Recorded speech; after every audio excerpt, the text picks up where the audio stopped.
दोस्तों, तिब्बत के विशाल पठार के बीचों बीच ऐसा पर्वत स्थित है जिसे रहस्यों का गढ़ और श्रद्धा का प्रतीक माना जाता है। हम बात कर रहे हैं कैलाश पर्वत की, जिसे भगवान शंकर का निवास स्थान माना जाता है। ये न केवल धार्मिक आस्था का केंद्र है, बल्कि विज्ञान और खोजकर्ताओं के लिए एक अनसुलझी पहेली बना हुआ है। कहा जाता है कि इस पर्वत पर चढ़ाई असंभव है। इसके आसपास हर दिशाओं में एक अनोखी एनर्जी महसूस होती है। लेकिन क्यों? आखिर कौन सी शक्ति इसे इतना रहस्यमय बनाती है? क्या इसके पीछे कोई वैज्ञानिक कारण है या ये महज एक चमत्कार है? आज हम ऐसे ही कई और सवालों के जवाब जानने की भी कोशिश करेंगे और समझेंगे कि आखिर क्यों कैलाश पर्वत पर आज तक कोई भी चढ़ नहीं पाया।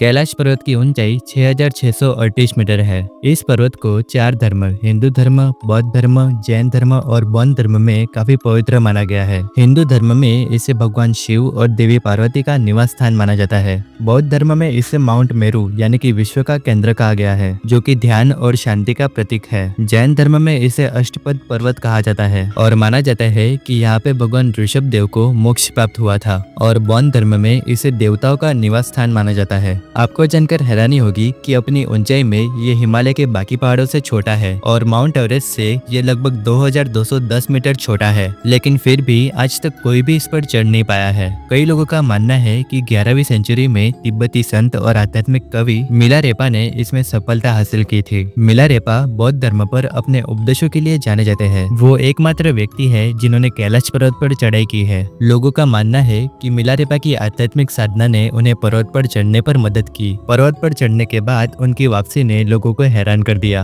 एक लोकप्रिय लेजेंड के अनुसार मिलारेपा ने ऐसे रहस्य खोजे हैं जो दुनिया को नहीं पता चलने चाहिए, जिसके कारण उन्होंने लोगों से कैलाश पर्वत पर न चढ़ने का आग्रह किया। लेकिन दोस्तों, ये कहानी सही है या नहीं, इसका कोई पक्का एविडेंस नहीं है।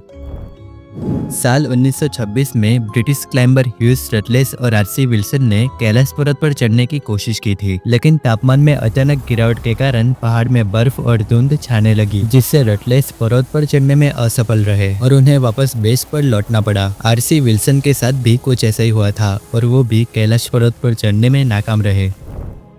साल 1980 में चीन सरकार ने रोनहोल्ड मेसनर को कैलाश पर्वत पर चढ़ने को कहा, जो कि एक फेमस माउंटेनर थे। उन्होंने 100 से भी ज्यादा पहाड़ों पर चढ़ाई की थी, जिसमें माउंट एवरेस्ट भी शामिल था। हालांकि उन्होंने आखिरी समय में अपना मन बदल लिया और पर्वत पर न चढ़ने का फैसला किया और तब से चीन सरकार ने कैलाश पर्वत पर चढ़ने पर प्रतिबंध लगा दिया।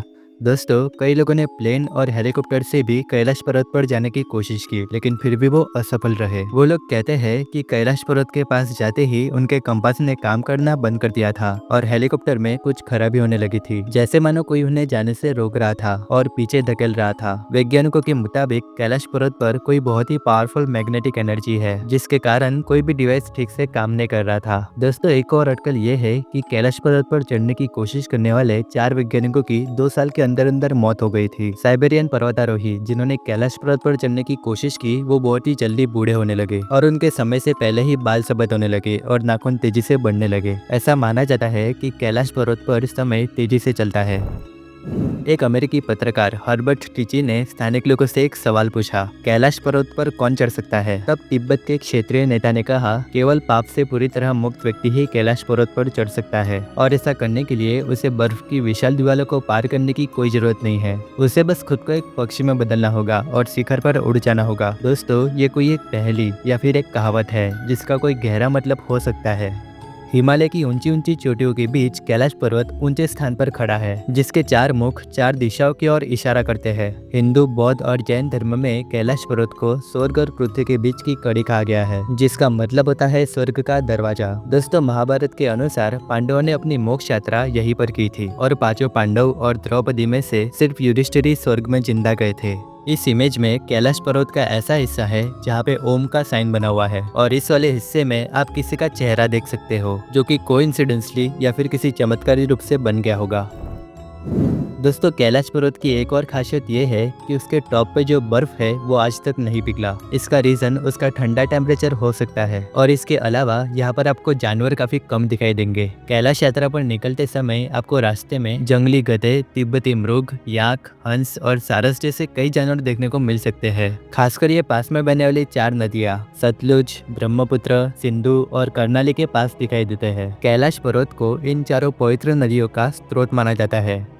दोस्तों इसके अलावा कैलाश के पास मानसरोवर झील और राक्षस झील भी मौजूद है, जो टूरिस्ट के लिए काफी अच्छी जगह है। मानसरोवर झील कैलाश पर्वत के दक्षिण हिस्से में है, जिसकी ऊंचाई 4590 मीटर है। ये एक मीठे पानी की झील है जिसकी गहराई 90 मीटर तक है। इस झील को काफी पवित्र माना जाता है। राक्षस झील मानसरोवर झील के पश्चिम में स्थित है। इसकी ऊंचाई 4575 मीटर है। ये एक खारे पानी की झील है जो कि 70 मीटर तक गहरी है। कहा जाता है कि यहाँ पर रावण ने भगवान शिव को प्रसन्न करने के लिए कठोर तप किया था। ओके दोस्तों, आज के लिए बस इतना ही। अगर वीडियो जरा भी अच्छा लगा हो तो एक लाइक करना मत भूलना और कमेंट में हर हर महादेव जरूर लिख देना। मैं आपको मिलूंगा नेक्स्ट वीडियो में, तब तक के लिए bye bye and take care.